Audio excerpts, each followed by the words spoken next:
Good morning, ladies and gentlemen. Welcome to the Coliseum, Las Vegas City.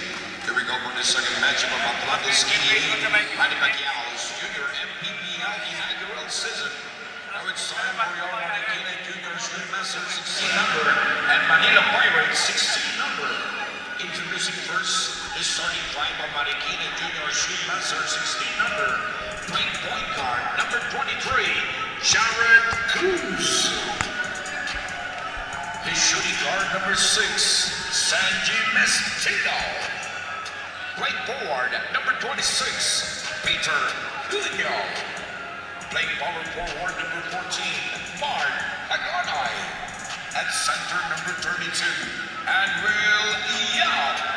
The head coach of Marikina Junior Street Master 16 number, Coach DMC.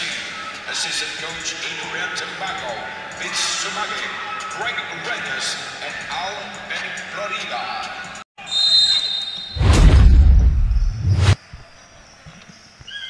Tip-off for this 16-under matchup.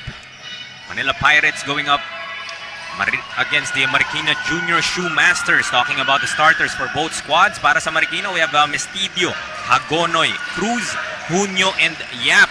On the other side, for the Pirates, we have Peña, Layos, Belen, Escobido, and Parse. So, siguro, needless to say, Melo, dahil napanood nga natin yung game nila kahapon, a couple of pieces missing dito for the Pirates, talking about Nas Humadi and Tristan J. Lucban.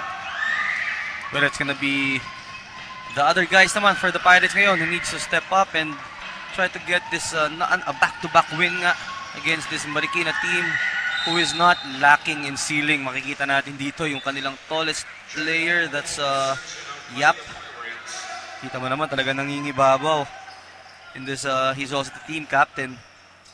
And yung kanyang partner na si Hagonoy, that's Mart Hagonoy, is someone also that we're nababantayan natin, no? Dahil yun nga because of the height na napoprovide nitong si Yap. Yung mga trabaho nila Hagonoy and the rest of those big guys, medyo dadali dahil yung attention talagang nandito kay Yap. So Yap trying to get that offensive rebound, battling inside. The 16-under Marikina is really hungry for their first win this season. As per Coach DMC of Marikina, they really prepared for this game, especially when it comes to their defense and conditioning. He also added that their mentality for this game is winning attitude. Nandito sila para manalo, wala nang iba pa.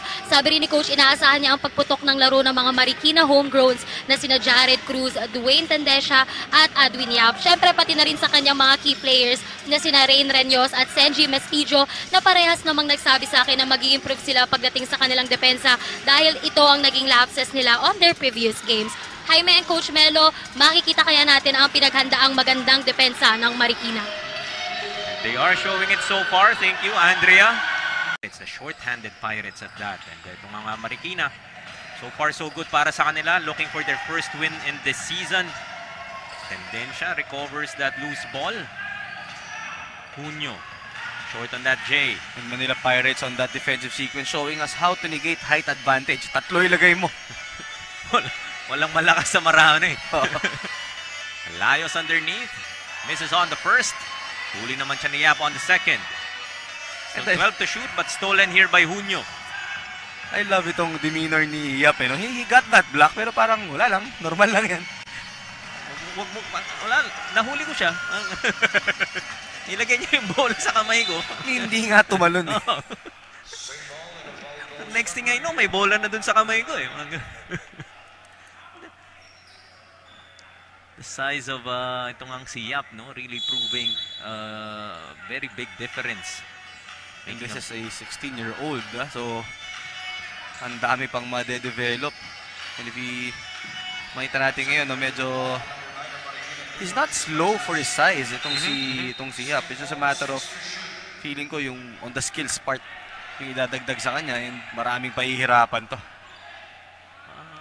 Interested siya magpapunta sa pound for pound fitness. I'm sure yung mobility niya ma-improve din dyan. Oo. So Waki Belen, huli siya doon ni Catalan. Still 4 to shoot now for the Manila Pirates.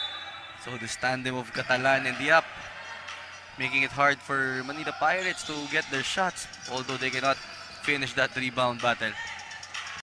so far, pinapakita niya na maganda kanyang decision making, and ngayon, adjustment on the defense. 1-3-1 zone played here by Manila Pirates, but Yap is just too big. Kita mo nun, simpleng-simple lang ulit, Melo. Parang tinignan lang niya kung asan yung spot doon sa board. Aim for it and gets the J to go. Yeah, some color developing. Well, in a closely contested ball game, you really expect these players na kakaroon talaga ng mga ganyan, ano? Especially from the veterans, kasi nga they're trying to play the mind game. Kita sa atin doon, and that's a good shot for him, although he missed it. We look at ito nga, ang team captain ng Marikina Junior Shoe Masters, Andwell Yap. Size of this kid really making it difficult for the Pirates find a way inside. And I'm curious, no, ito bang Marikina Shoe Masters merong ready-to-wear shoes para sa size nitong si Yap. He's looking like a size 16 to me. They are the Shoe Masters. So, I guess, meron silang customized na sapatos kung kinakailangan. So, we also find in Marikina na very common. Oo. Another foul ang may tatawag dito.